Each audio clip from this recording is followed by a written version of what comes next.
मेरे बच्चे, जिस इंसान के पास धन दौलत सब कुछ है, वो व्यक्ति आलसी कभी नहीं होता। परंतु जिस इंसान के पास धन दौलत ना की बराबर हो, वही इंसान बहुत ज्यादा आलसीपन होती है।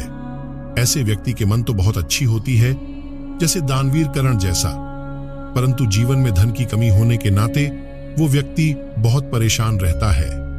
मेरे बच्चे, ऐसी जीवन अपनाने से कोई भी इंसान कभी भी सफल नहीं हो सकता।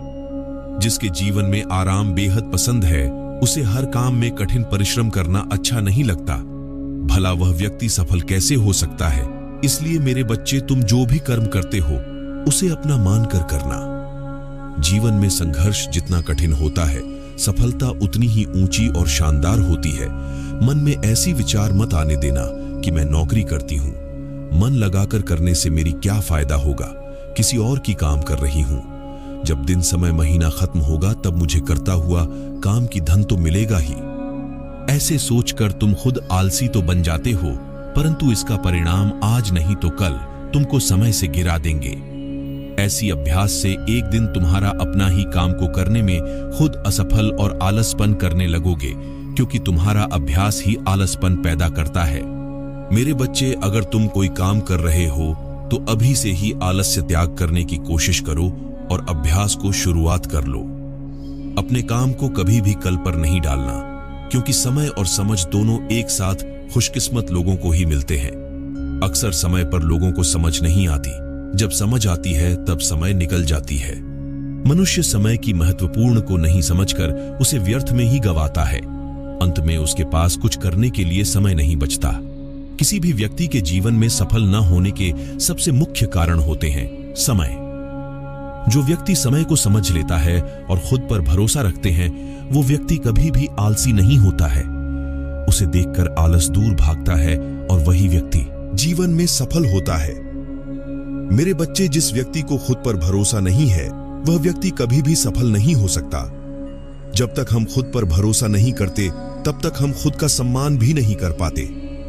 जीवन में समस्याओं का आना जाना लगा रहता है, परंतु समस्याओं का हल करने के लिए धैर्य और शांति बनाए रखना आवश्यक है। कोई भी काम तुम जल्दबाजी में नहीं करना, वरना काम बिगड़ सकता है। ऐसे में परिस्थितियां ज्यादा मुश्किल हो सकती हैं। मेरे बच्चे, जब महाभारत में दानवीर कर्ण ने भगवान से अपनी व्यथा सुनाई और कहने लगा, हे प्रभु, जब मैं पैदा हुआ तब मेरी मां ने मुझे त्याग दिया, इसमें मेरा क्या दोष और अपराध थी? गुरु द्रोणाचार्य ने मुझे शिक्षा देने से मना कर दिया, क्योंकि वो तो मुझे क्षत्रिय नहीं मानते थे। इसमें भी मेरा क्या अपराध था? जब द्रौपदी की स्वयंवर हो रहा था, तभी राजा महाराजा के सामने मुझे अपमानित किया गया।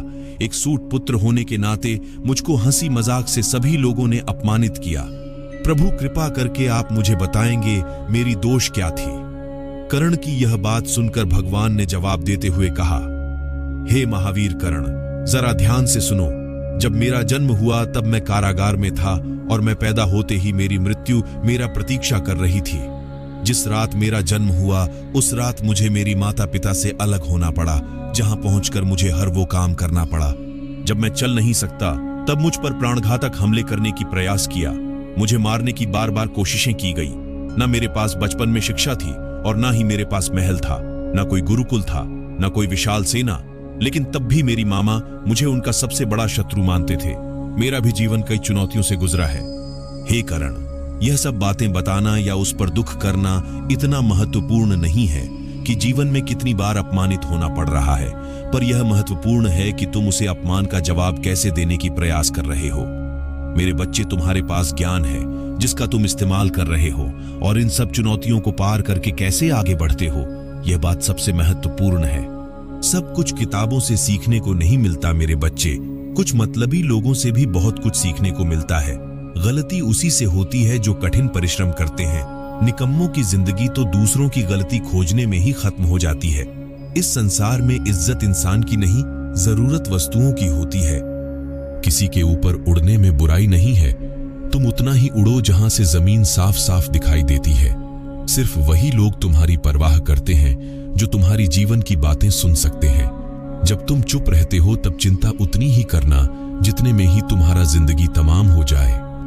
तुम अपने शब्द को चाहे जितनी भी समझदारी से बोलो, लेकिन सुनने वाला अपनी योग्यता और अपने मन के विचारों के अनुसार उसका मतलब निकालता है।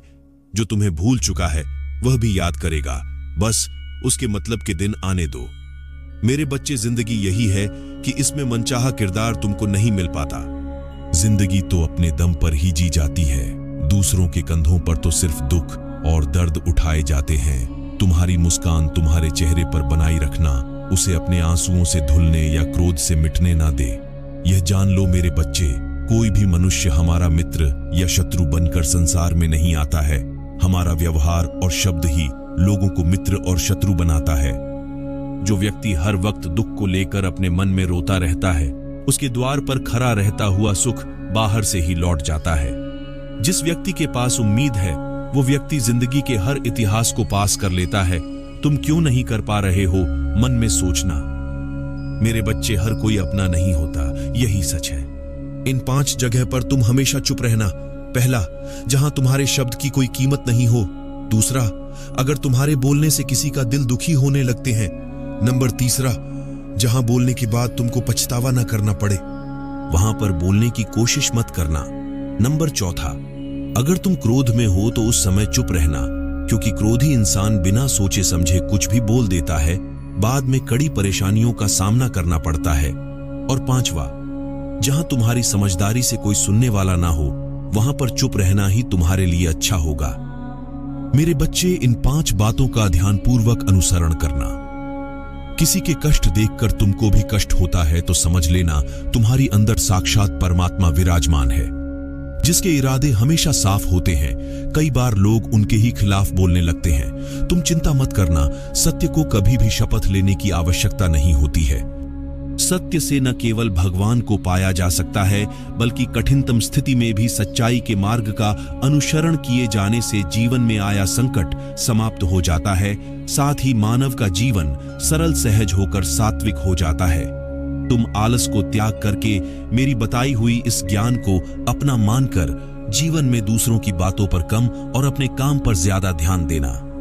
खुद की काम हो या दूसरों की नीचे करता हुआ काम हो, अच्छी तरह से ईमानदारी से आलसपन को त्याग करके मन लगाकर कर्म करते रहना। अपने छोटे छोटे कामों में भी अपने दिल, दिमाग और आत्मा को लगाना, यही सफलता का रहस्य है। एक दिन तुम खुद देखना तुम कहां पर थे और कहां पहुंच गया। ये ज्ञान तुमको अच्छा लगा तो चैनल को सब्सक्राइब करके कमेंट बॉक्स पर हर हर महादेव जरूर लिखना।